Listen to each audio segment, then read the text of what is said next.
my talk. Here we go.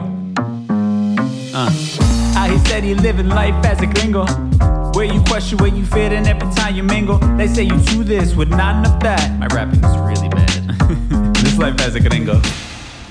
Yes, hello and welcome to another episode of Life as a Gringo. I am Dramos, of course, and it is Thursday, so it means time for our Thursday Trends episode. I'm flying solo on today's show. We're just savoring these last few episodes of the season. I think we got, I want to say 3 more episodes after this one right here left on the show. Also, if you don't know, Street Stoic, my other podcast, Season 2 has officially launched. You can find it wherever you find podcasts. The Street Stoic podcast. It's like a daily inspirational podcast, like 15 minutes long. I combine ancient Stoic philosophy with hip-hop lyrics and quotes. Just something to get your day started on a positive note. So go check that out. The Street Stoic podcast, Season 2 just kicked off this past Monday. So it's kind of like a nice, a nice way to keep connected as we wind down Season 2 of Life as a Gringo. You have my other podcast to keep you company in the meantime. Now, man, a lot to get into on today's show, and I apologize again for putting this episode up late. For those of you who are expecting it at a certain time, I'm sorry. Not gonna lie to y'all, I've forgotten to take my trash out, I think, for 2-3 weeks. Not like out of the house, but like put it on the curb in order for the garbage men to come get it. And luckily, like, I live by myself, so I don't, accumulate that much trash. Plus, I've been traveling a lot these last few weeks. But this is where my life is. I have like 2 bins outside my house filled with trash still that I need to get out of my vicinity of my area before we start attracting some vermin that I do not want. But I'm just hanging out for dear life, y'all. I'm not gonna lie to you. So I apologize being a little bit late on delivering this episode. I'm doing my damn best right now. I think it's a part of being at the end of the year and you're just kind of like, man, the end is in sight. I'm burnt out from working so much. Maybe a little bit of senioritis, right, as we get to the end of this podcast season. But I know I've been slacking a little bit with getting it uploaded in a timely fashion. I'm sorry. No excuses, but I am sorry. Now, with that said, let's kind of tease what we're talking about today. So we're going to talk about Bad Bunny, El Conejo Malo, right? His Most Wanted tour tickets have officially gone on sale, and some fans are pissed. The prices are a little crazy, Kardashian-esque prices. So we'll talk a bit about that. Man, on a tragic and serious note, and I hate how often I have to talk about this type of stuff, but another mass shooting in this country, this one in Maine. We'll talk about that. The suspect is still at large, which is scary stuff. We'll talk about it. And then to lighten things up, man, for our Mi Gente segment, we need to be on a lighter note. Halloween is obviously right around the corner, so we'll just do some Halloween-related topics. We'll do some like top candy, top horror movies, just to kind of cleanse the palate a little bit. That's it. Yeah, I'm trying to stay like up in the energy, but so much going on in the world right now. But let's dive into it. We got to talk about it. We'll ease into it though, and we'll do it in our for the people in the back segment. Say it louder for the people in the back.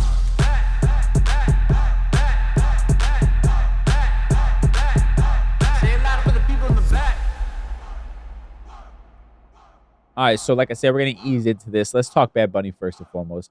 You have his Most Wanted tour. The concert tickets have gone on sale. Prices, people are a little bit surprised by them. So as per Billboard, ticket prices are ranging from about $200 to $1,000, which is crazy to me.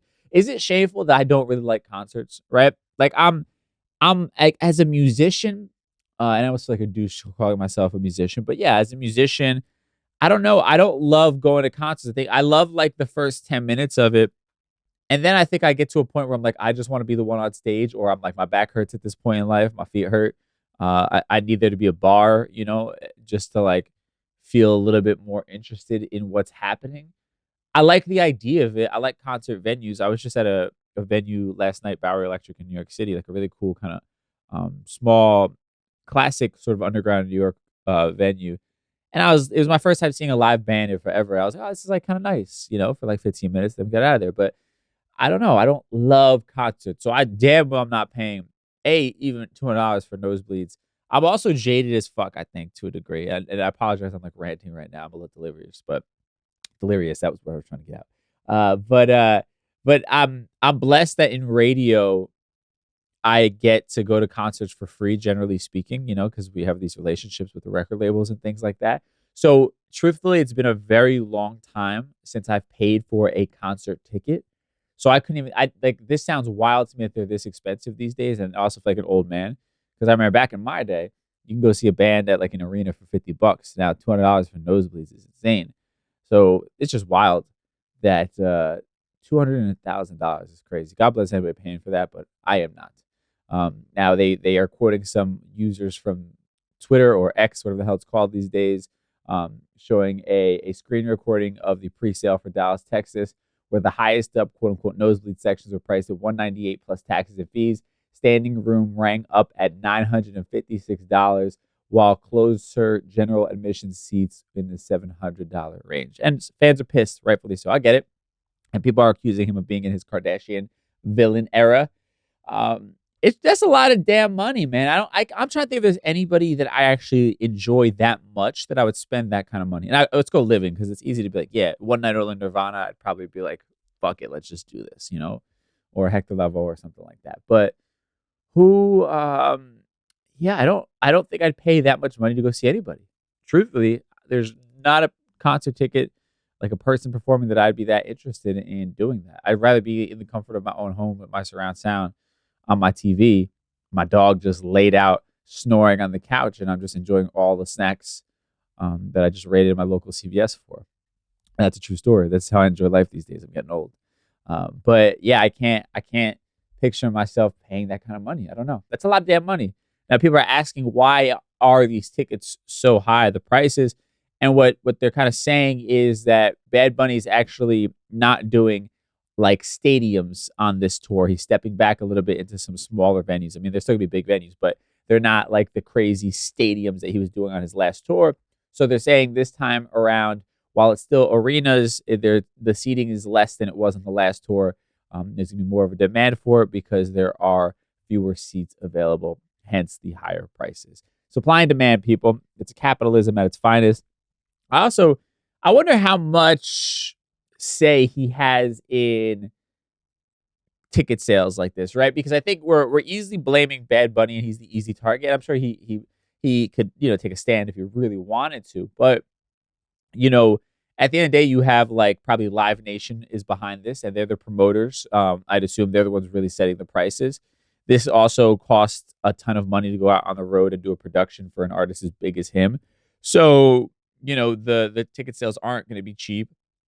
And again, there's a lot of mouths that have to be fed. And when you're dealing with gigantic promoters like Ticketmaster, or Live Nation, I should say, and then Ticketmaster's involved in selling the tickets, you're not really, in a position of power to dictate the prices at the end of the day. So I'm not like letting him off the hook completely, but there's a lot of elements in play. It's not just, Bad Bunny who is to blame for these high ticket prices. Damn, $1,000.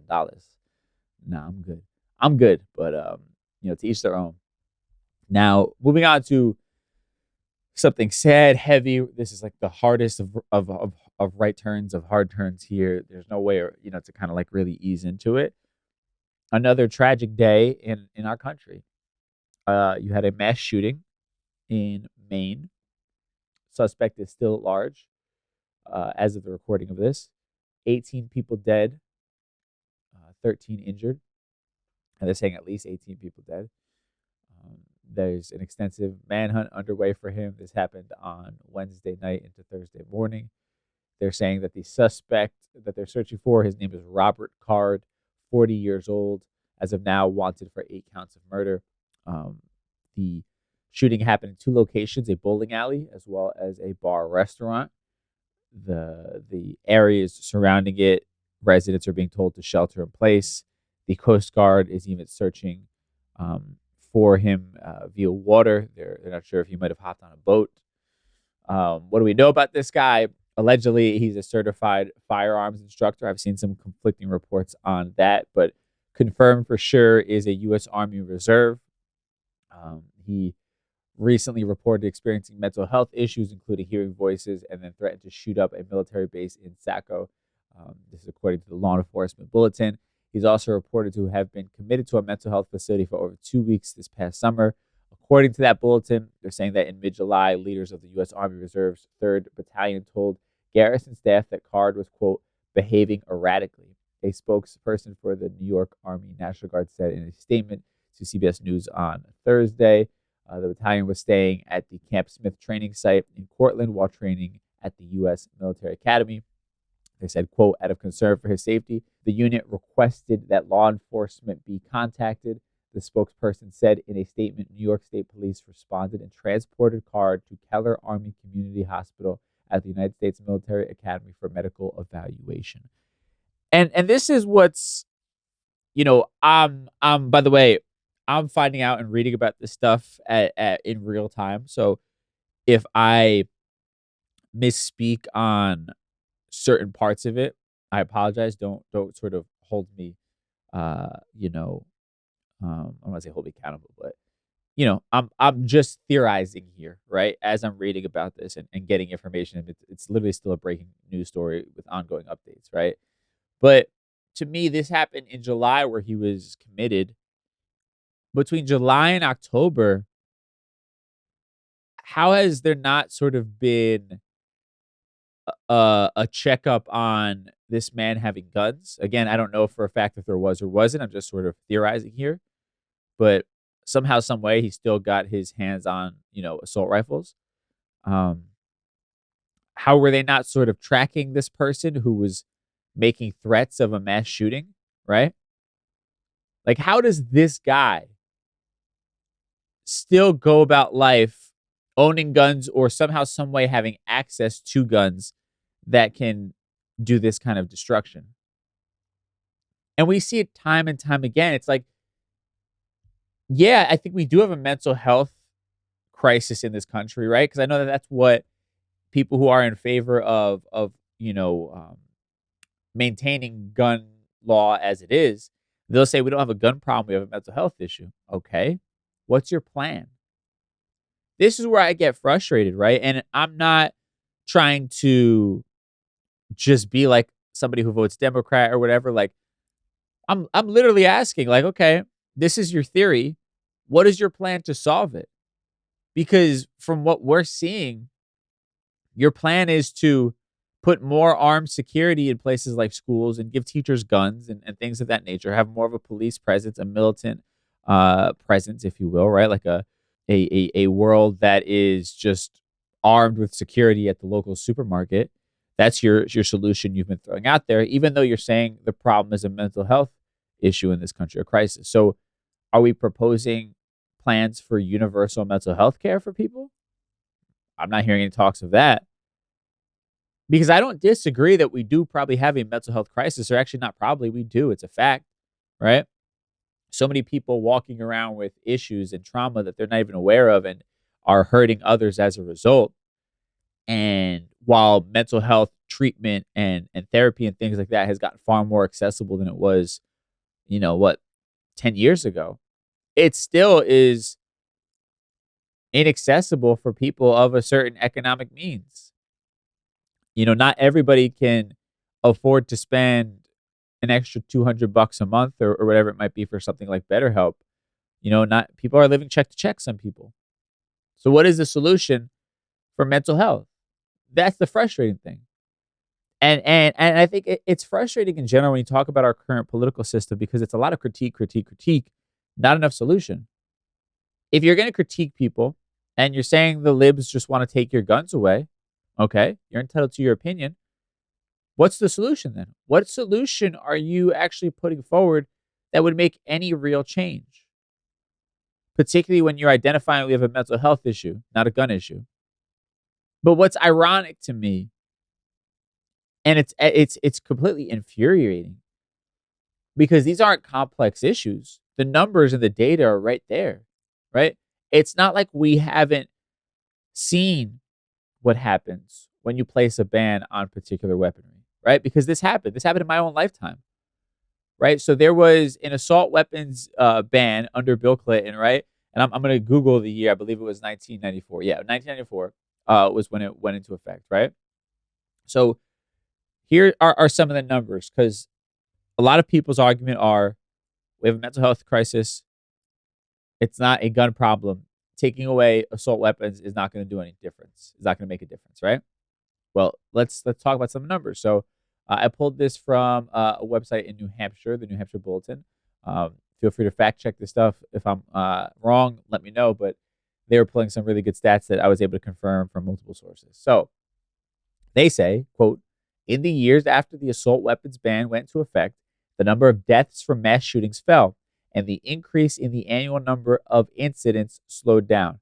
Even during 1999's Columbine High School shooting massacre, the deadliest mass shooting during the period of the ban, the 1994 to 2004 period saw lower average annual rates of both mass shootings and deaths resulting from such incidents than before the ban's inception.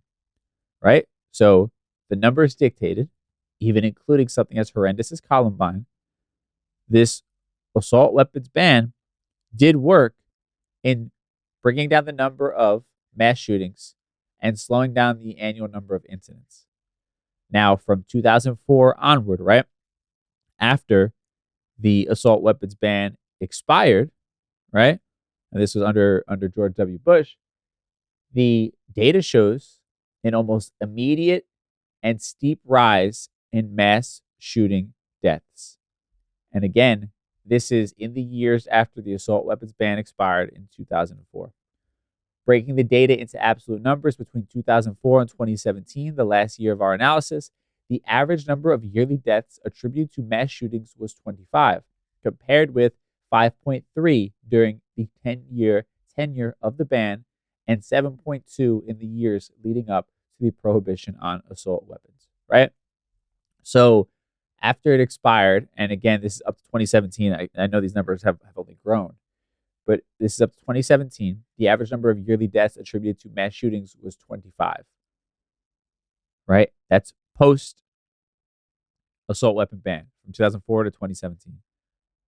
Compared to the 10 years of the assault weapon ban, when it was 5.3 average number of yearly deaths attributed to mass shootings. We're talking about roughly 5 times the number of mass shootings post assault weapons ban on average. Should be open and closed case, right? Open and shut, whatever the saying is. That's logic. We looked at the numbers. Yeah, there was a big difference when we had an assault weapons ban. The numbers tell us that.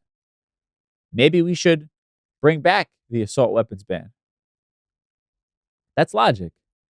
What happens in the current political sphere that we live in? Politicians accepting money from the NRA, accepting kickbacks that we don't know about probably from the NRA, scared to lose their radical base who loves their guns for no other reason than the fact that they just love having guns. Their answer to this is, it won't make a difference. Even though the numbers literally are slapping them in the fucking face.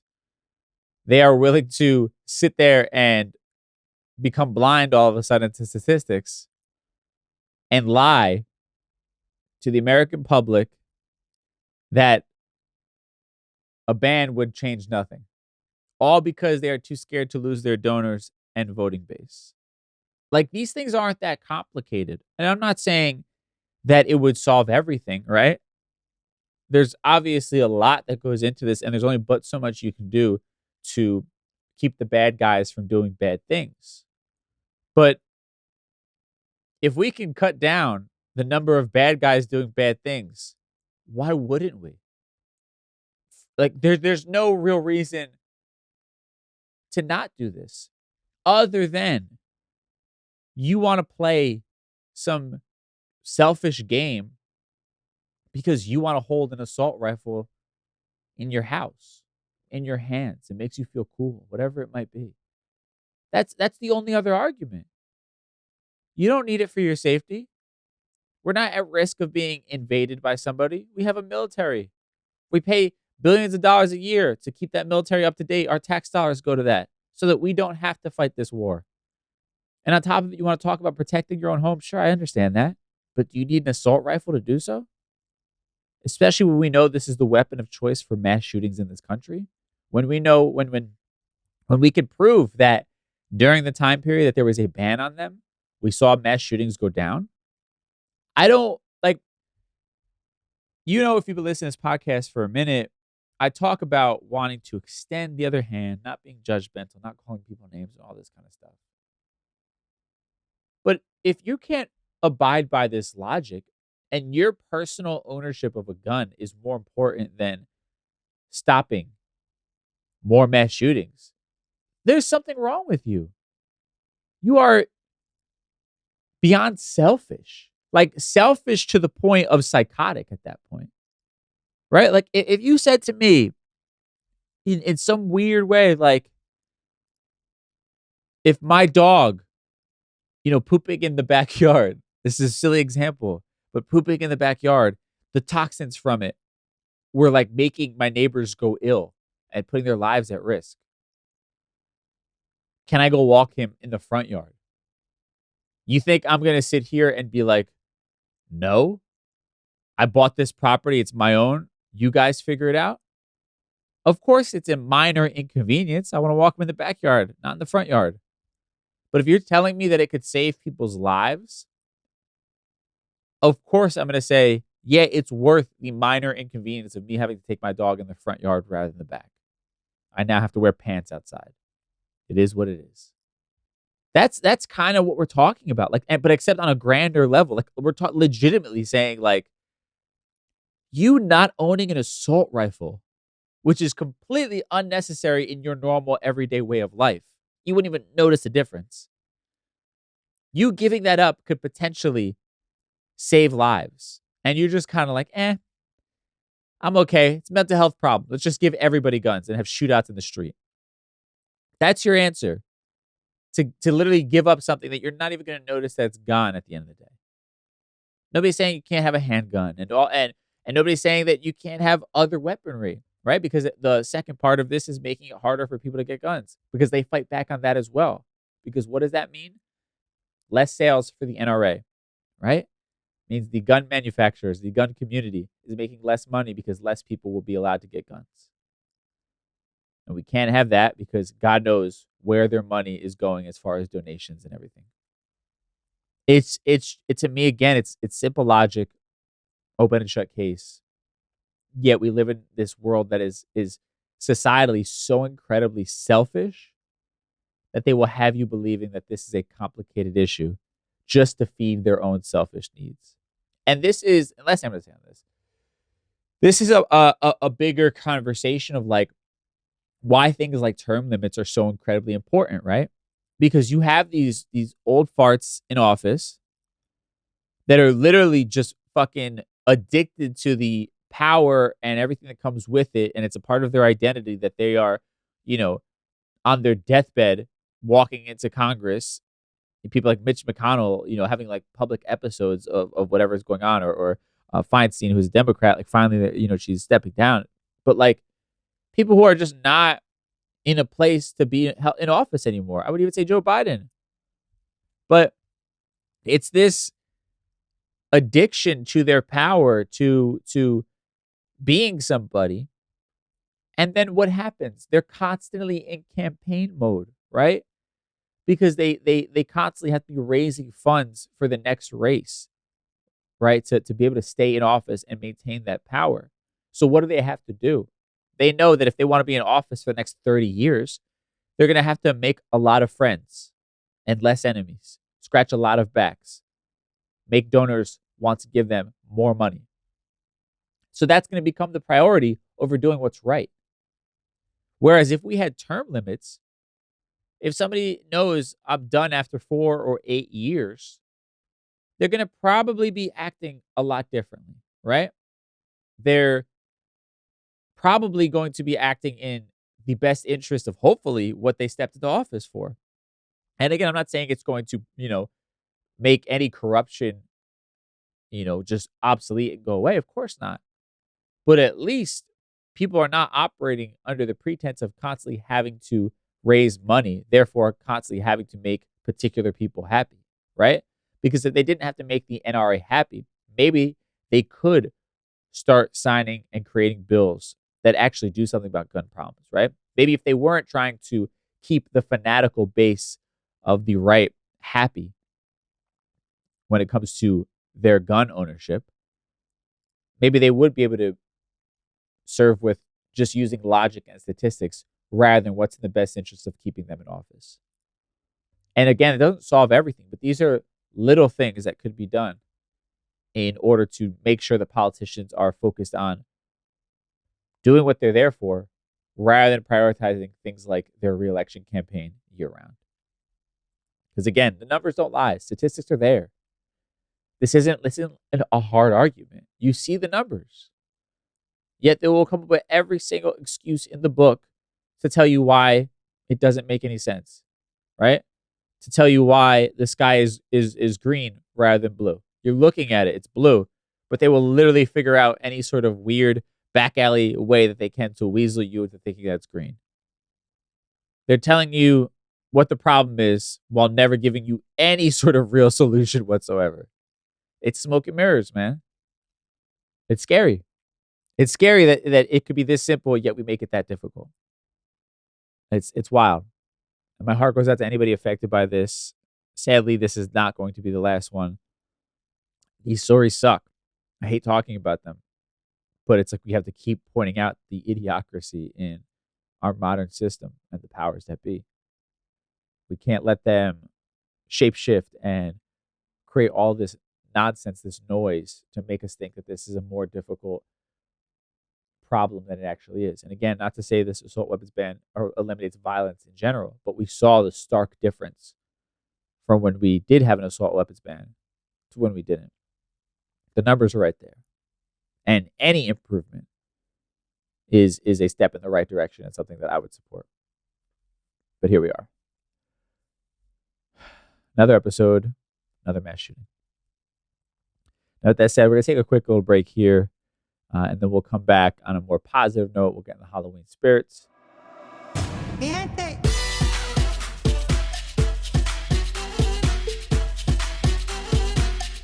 All right, so I want to keep it real light for this rest of the episode. Mi Gente segment. Let's talk Halloween, right?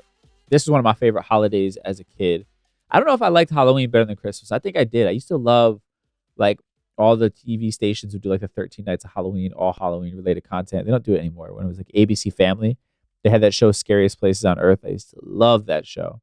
And, yeah, these days, I'm not eating as much candy as I used to. Because I love candy. It's crazy to me, actually. I'm not going to get on this soapbox and make it about me. We're talking about Halloween. But my life has changed. I'm proud of myself. Moments like these, you got to pat yourself on the back. Because let me tell you, I have a sweet tooth that knows no bounds. And I love candy. All kinds of candy. I love chocolate. I love sour candy. I love candy. I don't keep candy in my house anymore. That's how, like, much I've grown. Like, I don't even have, a candy bar in my house. I stay away from it. Even when I go buy snacks, it's rare that I will buy actual candy. I would try to find, like, a trail mix. I'll try to do some alternative, or like dark chocolate rather than milk chocolate, even though I hate dark chocolate, right? But just some sort of alternative to just straight up eating all that sugar. And I love sour things. Oh my, don't even get me started. So I'm proud of myself that I have cut back. I'm probably going to OD on Halloween when I go DJ and just live a little bit. But I'm proud of myself. It's no longer a regular part of my life. Now, moving on. Let's talk about the top 10 Halloween candies according to CBS.com. Now, this is according to sales, right? That's what they're making this data from. All right. So, in no particular order on here, peanut butter cups, right? Reese's peanut butter cups. I support it. I can eat them only in small doses. I actually like the smaller, like, mini ones. I find those to be just better, more satisfying. They also have, like, a different texture is not the word I'm looking for, but, like, they're a little bit like a harder shell, which I like. And then the, like, regular Reese's cups. My sister loves those Reese's cups. I hate them as a kid, but I appreciate them a little bit more now as an adult. But the mini ones have, like, a harder shell and a little thicker. I like those. Peanut M&Ms. I absolutely hate peanut M&Ms. Oh wait, no, I'm thinking peanut butter M&Ms. Peanut M&Ms are my fucking I haven't had peanut M&Ms in a long time. This is also a good thing. Me not working in the radio station studio every day anymore because they got the vending machines and it's just fucking Temptation City over there because it's all horrible food for you and candy in those machines. Peanut M&Ms was one of my go-to when I used to do the overnights at the radio station. Love peanut M&Ms. Regular M&Ms, sure. If they're there, fine, I'll eat them. We used to have a ton of those at the radio station. I used to OD on that as well. They have like the fun size ones for free. I don't know if M&M's were a sponsor or something, but yeah. Tootsie Pops, classic. Although I have to say, like, Tootsie Pops are amazing, and then like the Tootsie Roll middle, not really a fan of that. I like actual regular Tootsie Rolls. Twizzlers, I'm a fan. I like the pull and peel Twizzlers the most. I actually think I like Red Vines better than Twizzlers. Fight me if you want to.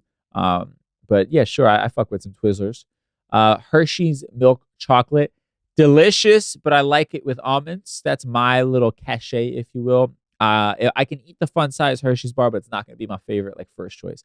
Sour Patch Kids, I lose my mind to some fucking Sour Patch Kids. The watermelon ones, particularly the slices, or these are rare, a little more rare, but the cherry ones, the cherry Sour Patch Kids, like the bag that just gets black, and oh my god, that was my shit. My mouth is just like cut up even thinking about it. Candy corn, disgusting. I want to know what psycho is eating candy corn for personal enjoyment. My mom is actually that psycho. Disgusting. Terrible. And I'm not even trying to jump on the bandwagon of hating candy corn. You're just chewing on wax. It's terrible. It's awful. Who actually enjoys candy corn? Now moving on. Kit Kat. Love Kit Kat. White chocolate Kit Kat. Next level shit there. But I love me some Kit Kat. Last one, Starburst. Yep. And it's got to be the pink or the red Starburst. Those are the absolute best flavors. Followed by orange. Last being yellow. I don't know why yellow, like the lemon, is even still a thing anymore. They should find a new flavor to swap that out. It's trash. Absolute trash. Fight me about it again if you don't agree. Let's see. Those are your top 10. Top 10 candy according to sales. According to CBS.com. Right? And I wonder, I'm trying to, as an adult, Halloween is almost better. Now I'm just going off on, I'm thinking about like as a kid. Although I have to say, my generation, my parents weren't regulating how much candy I did or didn't eat. They let me have all the stomach aches I wanted. These days, I watch this with my niece and nephew, and my sister is like on them like a damn hawk. These poor kids are like regulated as to how much of the candy they can eat that they got on Halloween. I was thinking, like, as an adult, I don't have kids yet, but like, is it frowned upon to steal your kids' candy? You know what I mean? Also, as an adult, you just buy the fun size bags of candy, like, for yourself. I know my mom does this, even though she claims it's not for her. She will buy the fun size bags of Baby Ruth and like tons of stuff. And she's like, oh, it's for Halloween. The next thing you know, she has to go back out when it comes to actual Halloween because they ate all the candy already. My mom is getting a lot of strays. She's catching a lot of strays in this episode. I just want her to eat a little healthier. Now, moving on, we are going to be talking about here the 10 scariest movies ever made. 10 scariest horror movies. This is going to be according to Rotten Tomatoes, okay? Now, I was looking at this list before we started recording. I feel like I've seen most of them. I'm just going to go through it quickly. The original Exorcist, 1973. Yep, this one scared the pantalones off of a young Dramos as a kid. This movie freaked me the fuck out. I'm not going to lie to you. I like could only watch it in parts. I don't know if I've actually ever seen it start to finish the whole way through. Let's see. Number 2, the movie Hereditary from 2018. I have never seen this movie. I might check this out. Not at nighttime. I might check it out during the day on the weekend. Number 3, The Conjuring. Yes, I've watched this movie. I don't remember anything about it. I think I mentioned this during one of the previous podcast episodes. I think somebody asked me what my favorite horror movie was. When I worked in a movie theater from like the ages of 17 to like 21, we watched every movie ever, right? Like we would get off our shift on a Thursday night and we would watch a movie. And then throughout the week we would show up and watch movies. So I've seen, like, during a certain time period, The Conjuring, although it was 2013, I wasn't working at the movie theater at that time, but I saw it at some point. But anyway, there's going to be a lot of movies that I know I've seen. I just don't remember anything about them because they just all blend together. Let's see. The Shining, 1980. I've never seen this movie the whole way through. I fell asleep during it the one time an ex-girlfriend of mine tried to make me watch it. And it's just a long movie. I never tried watching it again. Original Texas Chainsaw Massacre, 1974. I don't think I've seen this one the whole way through. I've seen parts. I did like the remake with Jessica Biel for obvious reasons, Teenage Me. But I think that one still holds up. I haven't seen it in a minute, but that one was good. The Ring, 2002. Ironically, I've never actually seen this movie. This is my era of like being a teenager in school. Everybody talks about it. Never seen it. Halloween, the original one, 1978. I have seen that. I am, though, a bigger fan of the Rob Zombie remake. That's just my opinion. Sorry to any of the purists out there. Sinister, 2012. Have seen this one. Again, I do not remember a damn thing about it, but I have seen it.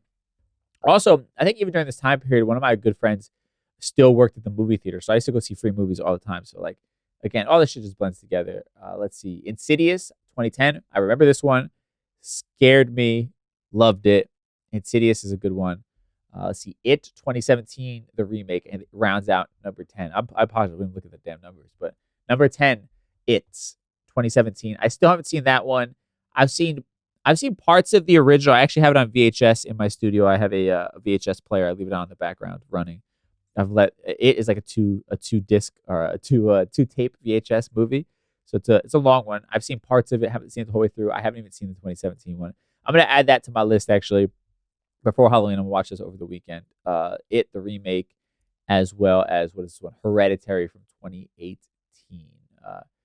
This one is interesting. It's a dark family drama about a nature of grief couched within a supernatural horror film.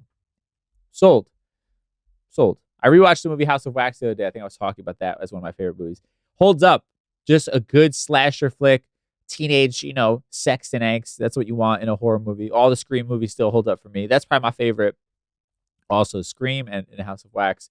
I enjoy those movies. Even like the more recent Screams, like they're entertaining. They're interesting to watch. Not as scary, obviously, but just interesting. Twists and turns. Good little thriller horror movie. So that's the list according to RottenTomatoes.com. Top 10 scariest movies ever made. And I think Blair Witch. Oh, Blair Witch is underrated. The original, back when we were kids and you didn't know if that shit was real or not. That was like the first, like one of its kind. I remember they even had the website and like you would watch the videos of like last time they left the house and like all these behind the scenes things. And it made it feel like this was a real documentary and you weren't sure if it was real or fake. That was scary as fuck watching that movie for the first time. That one, I think Strangers, the one with the guy from Aerosmith's daughter. I can't remember her name off the top of my head. Strangers, I thought that was scary as fuck even as an adult when that came out. It was just like I felt so tense the entire time while I was in the movie theater. That was another one that should have been on that list, in my humble opinion. I used to be really into horror movies, not as much anymore. I don't watch movies as much anymore in general. But yeah, anyway, before I get in a tangent about that, that's your top 10 Halloween candies and top 10 scariest movies of all time. Keeping it light in our Mi Gente segment. And with that said, we're going to tie everything we talked about today in a neat little bow in a segment called Conclusion Stew. Time for Conclusion Stew. All right, so just summing up what we talked about today, Bad Bunny has gone full-on Kardashian with these damn ticket prices. Fans are pissed off. I get it. Almost $1,000 for the top seats, $200 for nosebleeds. I'm good on that. There's a lot of things I could do with $1,000. A lot of things I could do with $200 that I would probably enjoy far more than that. I would just buy it. There's like this Tommy Hilfiger, a vintage Tommy Hilfiger motorcycle jacket I've been watching on eBay. And I can't justify it right now. I've been telling myself if one of the things that I have been working on, if it like once we sign the contract, I'm gonna go out and buy that jacket. But I would much rather spend a couple $100 on that or whatever it is versus the Bad Bunny concert. I love Bad Bunny, but I'd rather watch it on TV. Realistically, I'd feel way better and enjoy it far more with doing that. Just saying. Now, when it comes to this mass shooting in Maine, it's just terrible, man. Like, there's no way to talk about it, and like this is what, and it's frustrating because it's like I don't want to talk about this, but it's like we have to, right?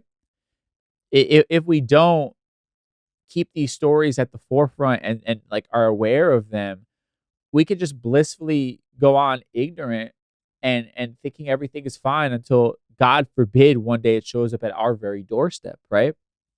And it's just really sad. Like, it doesn't have to be this way.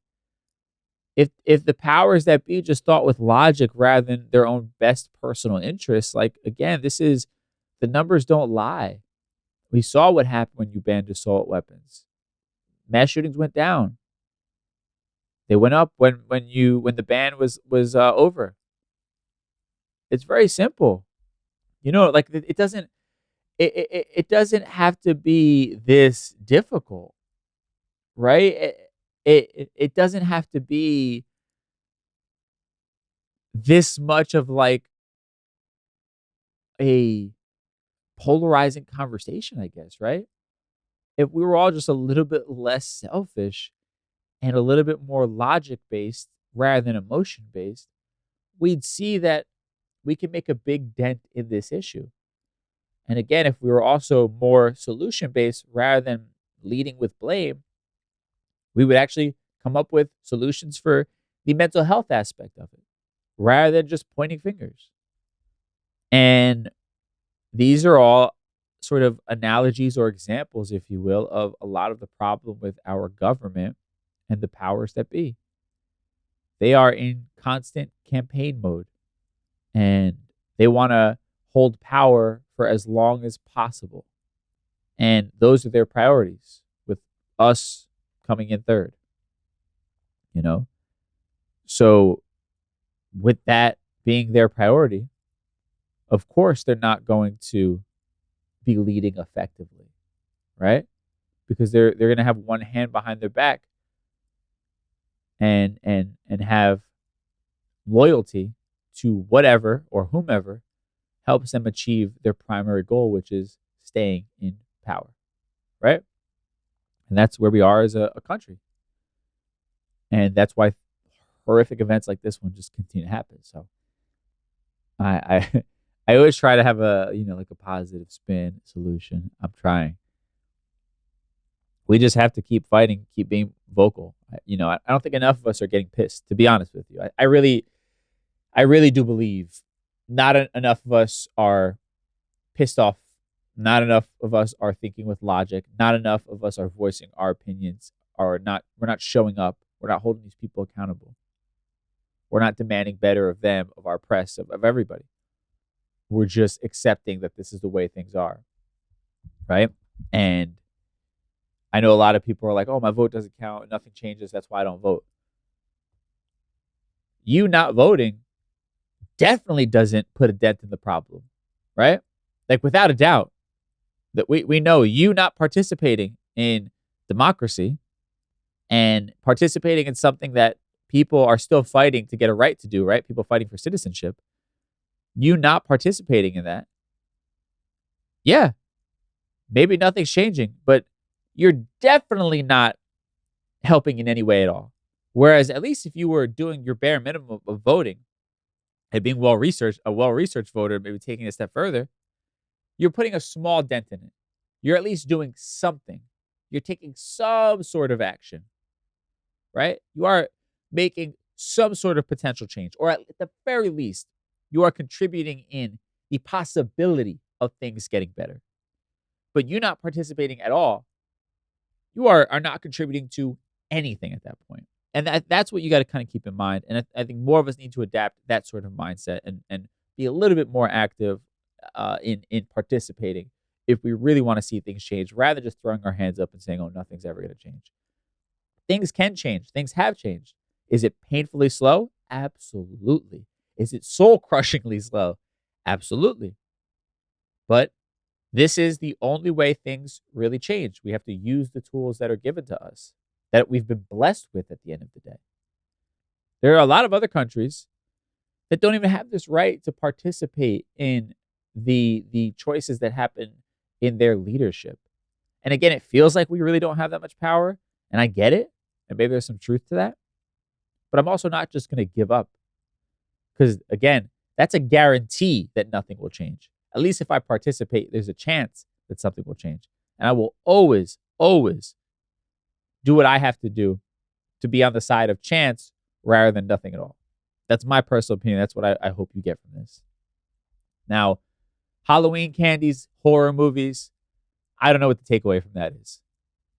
The list looks pretty good to me. I genuinely want to go hit up CVS right now and just get like every single one of these things. I'm not going to lie to you. I could fuck up every one of these candies that are mentioned on here. I'm not going to do it. I'm going to wait. My one day to binge is going to be Halloween, and that's it. I'm going to give myself that. No, not today, Satan. And these horror movies, I don't know what the takeaway would be. I think my only takeaway from the horror movie conversation is that I need to go watch the remake of It, and I also need to go watch. I already clicked out of the screen. What was the other movie I was watching? Hereditary, which apparently is the number 2 scariest movie of all time. So that I have to watch before Halloween, and also It, the remake, before Halloween. That's my homework for this weekend. Everybody have an amazing Halloween weekend. If you're going out partying, be safe out there. You know, shit gets crazy. You got the rookies out there in the streets. Things get real wild. You know what I'm saying? It's kind of like New Year's, where it's just like amateur hour. So be safe out there. You know, get an Uber. Don't drink and drive. Have a fire costume. Just enjoy yourself. If you have kids, you know, do it up big for them. They love shit like this. I remember being a kid, and those memories still stick with me to this day. So enjoy it.